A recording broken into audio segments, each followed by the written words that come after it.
بسم اللہ الرحمن الرحیم حامدا و مصلیا و مسلما اما بعد۔ ناظرین، آج آپ کے سامنے تاریخ اور فضیلت پیش کی جا رہی ہے خلیفہ سوم، خلیفہ راشد حضرت عثمان بن عفان رضی اللہ تعالی عنہ کی۔ حضرت عثمان غنی ابن عفان رضی اللہ تعالی عنہ، والد کا نام عفان، دادا کا نام ابو العاص ہے، والدہ کا نام اروا ہے، جو کہ اللہ کے رسول صلی اللہ تعالی علیہ وسلم کی پھوپھی ذات بہن ہے، کیونکہ حضرت عثمان غنی رضی اللہ تعالی عنہ کی نانی بیضہ اللہ کے رسول صلی اللہ تعالی علیہ وسلم کی سگی پھوپھی ہیں، عبداللہ بن عبد المطلب کی سگی بہن ہے۔ تو اس طرح حضرت عثمان غنی رضی اللہ تعالی عنہ اللہ کے رسول صلی اللہ تعالی علیہ وسلم کے پھوپھی ذات بہن کے بیٹے ہوئے۔ آپ کو ذو النورین اور ذو الہجرتین ہونے کا شرف حاصل ہے، کیونکہ آپ نے سب سے پہلے حبشہ کی طرف ہجرت فرمائی، اس کے بعد آپ نے مدینہ المنورہ زادہ اللہ شرفا و عظما کی طرف ہجرت فرمائی۔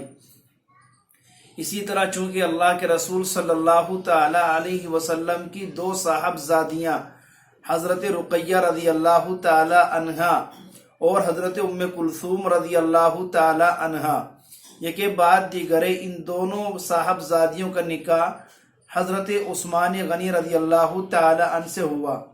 اسی بنا پر حضرت عثمان غنی کو ذو النورین یعنی دو نور والے کہا جاتا ہے، اور یہ شرف اور صرف حضرت عثمان غنی رضی اللہ تعالی عنہ کو حاصل ہے کہ کسی نبی کی دو بیٹیاں کسی کے نکاح میں آئی ہوں تو وہ تنہا حضرت عثمان غنی رضی اللہ تعالی عنہ ہیں۔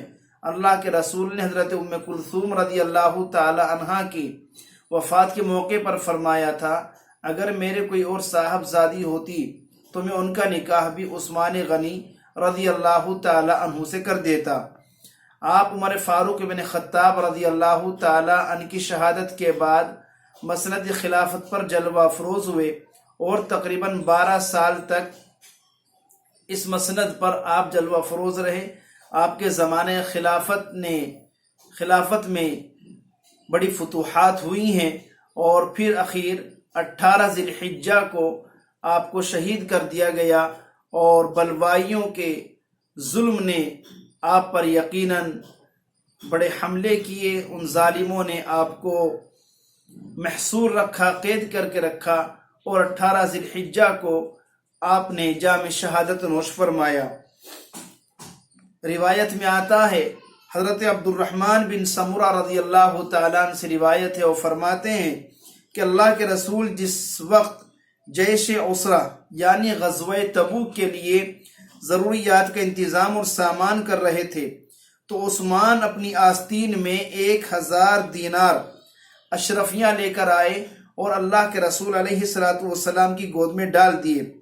عبد الرحمن بن سمرہ کہتے ہیں، میں نے دیکھا اللہ کے رسول ان اشرفیوں کو اپنی گود میں الٹ پلٹ کر رہے تھے، اور آپ نے 2 مرتبہ فرمایا، ما ضر عثمان ما عمل بعد اليوم، یعنی آج کے دن کے بعد عثمان کچھ بھی کریں اس سے ان کو کوئی ضرر اور نقصان نہیں پہنچے گا۔